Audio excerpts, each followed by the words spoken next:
Welcome back to FryMinis. I'm Eric, and today in our Van Richten's Guide to Ravenloft coverage, we're going to take a look at curses. So, we had to know that a book with a hex blood kind of hag type playable character option, you better have some information about curses. An ancient warning echoes in a tomb robber's mind. A lost treasure bears a magical affliction, assuring it remains lost. A dying priest's last breath carries a portent of doom. Curses come in myriad forms, presaging terrifying tales and distinctive dooms. This section provides guidance for creating dramatic curses, either distinct from or as part of curses resulting from magic, monsters' actions, or other effects. These curses provide ominously poetic responses to fateful choices and afflictions that last until they're alleviated by specific remedies. Spells at the character's disposal might relieve these curses' effects temporarily, but can't lift them completely. The price must be paid. I'm so happy to see this. The remove curse spell really takes the oomph out of a lot of things. Same for dispel magic. Like of course I understand why those are there and everything, but sometimes a curse needs to be more than just a spell. It needs to be a story kind of moment, something significant that alters that character. And it sounds like we're going to have some really great options. Curses aren't something to throw around lightly. They should be dramatically appropriate responses to meaningful choices characters make. If every goblin or bandit coughs out a dying curse, the narrative impact fades. There should always be a way to avoid a curse, and a curse's effects should clearly arise from wrongdoing. Here are some examples of actions that warrant a curse.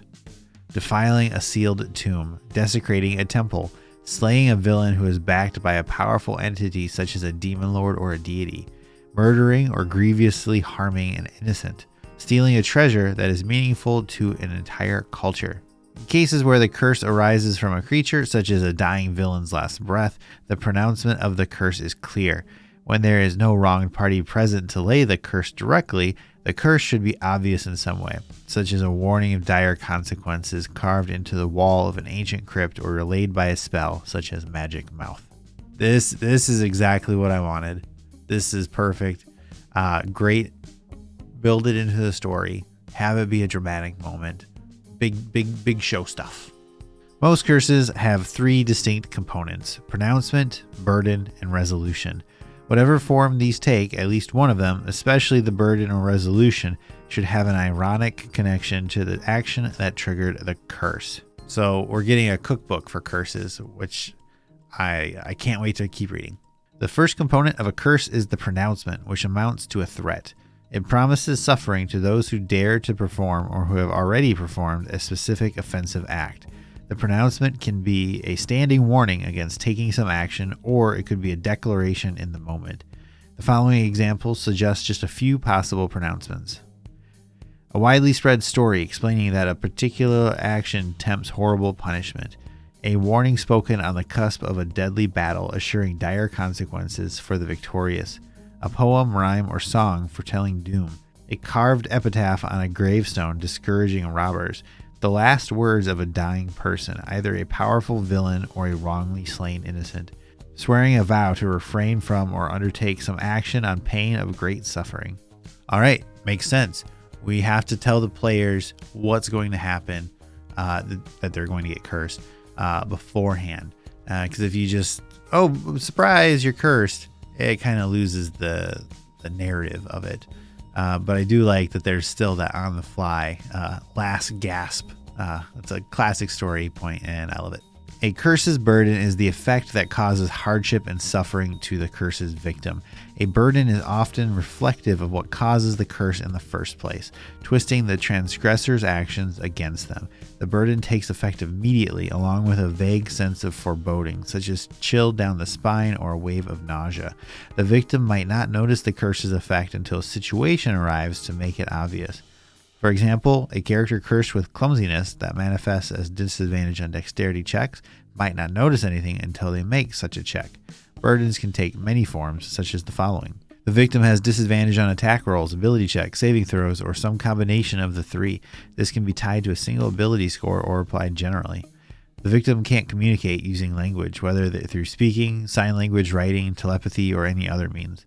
The victim gains 3 levels of exhaustion that can't be removed while the curse endures.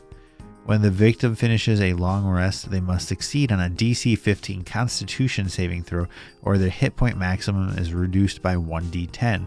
If this reduces their hit point maximum to 0, the victim dies and their body crumbles to dust. When the victim takes damage, they take an extra 1d10 necrotic damage. This effect can't happen until the start of the victim's next turn. The victim gains a dark gift appropriate to the circumstances surrounding the curse. The victim gains vulnerability to 1 damage type. The victim's strength, dexterity, or constitution score is reduced to 3, and the victim can't be raised from the dead while the curse lasts. A monster hunts the victim relentlessly. Even if the monster dies, it raises again, or a new one takes its place 24 hours later. Reduced to 3? Holy cow. Yeah, I like that we've got a good range here. So some are definitely weaker and some are definitely stronger. And you've got a good variety of types. So disadvantage, stat reduction, extra damage. I really look forward to seeing what kind of homebrew options people make up here. Sometimes a curse can be ended by making restitution to a wronged party or their closest kin in the case of death, or reparation if something was stolen or destroyed. The resolution might be declared as part of the pronouncement, or it may be left to those who suffer the curse to make amends on their own. Research and divination can offer clues or even reveal the exact steps needed to resolve the curse.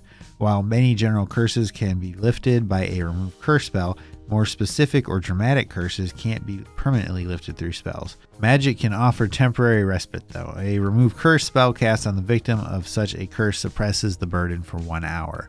A greater restoration spell suppresses the burden until the victim finishes a long rest. Death usually ends a curse, but the curse returns in full force if the cursed character returns to life without resolving the curse. Alright, and I like the idea that other players or that player can still help the situation through spells. They're not helpless, but they're still struggling with it. When a curse is resolved, its effect usually ends immediately. Some more insidious curses might linger beyond the resolution, but can then be removed by a remove curse spell or similar magic if the victim succeeds on a DC 15 charisma saving throw when the spell is cast. If the spell save fails, it can be repeated after a specific interval passes, usually 1 month, with the curse ending on a successful save. Adjust the DC of a particularly weak curse to 10 or that of a stronger one to 20. Here are some examples of curse resolutions. Protecting a loved one dear to the person who laid the curse from some dire threat. Returning every piece of a stolen treasure hoard down to the last copper coin to the place where it once rested. Slaying the head of a dynasty that has long held power in the region. Accomplishing a seemingly impossible task, such as raising a castle above the clouds or making the sun cross the sky in a different direction. This is where I'm at. This is what I'm really looking for. These like long-term, hardcore kind of, your character needs to try to get this fixed, and it's going to be hard, but here we go. Provided here are several example curses and the circumstances surrounding them. Change the details of any of these examples to customize them to your adventures. So we've got a whole list of example curses, and we're going to start with Ancient Seal. This curse protects the resting place of a long dead ruler and punishes any who disturb the ruler's remains or plunder the treasures. Pronouncement. Carved into the stone of the crypt door are the words, "Relentless death follows those who disturb the sovereign's rest." Burden. Each character that gains the curse is hunted by a wraith that appears at sunset and vanishes at dawn, pursuing the single-minded goal of slaying the cursed individual. The wraith manifests in an unoccupied space within 30 feet of its victim. Destroying the wraith grants temporary reprieve. It doesn't reform for 10 days. You can scale this curse for lower and higher level characters by choosing another kind of creature. Resolution. The cursed character sets right what they disturbed. Stolen treasures must be returned, and if the ruler's body was disturbed, it must be reinterred with the proper observances. That's good. That's a classic don't open the mummy sarcophagus right there. Broken vow. A character breaks a solemn vow. The consequences stem from this power that observed the oath's swearing. Pronouncement. Whatever vow the character made, it comes with an implied warning that guilt and restlessness would beset anyone who broke the oath. Burden. The character is plagued by restless sleep and recurring nightmares featuring those the character swore to protect. The character gains 3 levels of exhaustion that can't be removed until the curse ends. Resolution: the curse lasts until the character upholds the broken oath. That might require the character to wait until the circumstances arise again, or more questionably, to engineer the circumstances. I like it a lot. You're a noble knight. You swear fealty to the king and queen to protect their daughter, but the daughter dies on your watch because you were drunk or something. So how do you get rid of this curse? You risk the life of the other daughter and save that. I like it. Final breath. A deity's favored servant lies dying and calls down divine wrath. Pronouncement. The dying character declares to the killer, may your mind grow dim in battle until the sun sets forever. Burden. The character has disadvantage on attack rolls brought on by brief, sporadic bouts of confusion. Resolution. To lift the curse, the character must cause a symbolic setting of the sun or an empowering of the night to appease the slain creature's deity. The character might prevent a festival dedicated to a sun god or perform a ritual that shrouds an entire settlement in magical night for 24 hours, thus ending the curse. I really, really like the idea that most of these might require questionable acts. I think generally most people play characters that are heroic. So what's the trade-off? Do you take 3 levels of exhaustion, or do you do something spicy? Do you risk your character having huge downsides, or do you risk their character's soul? Innocent blood.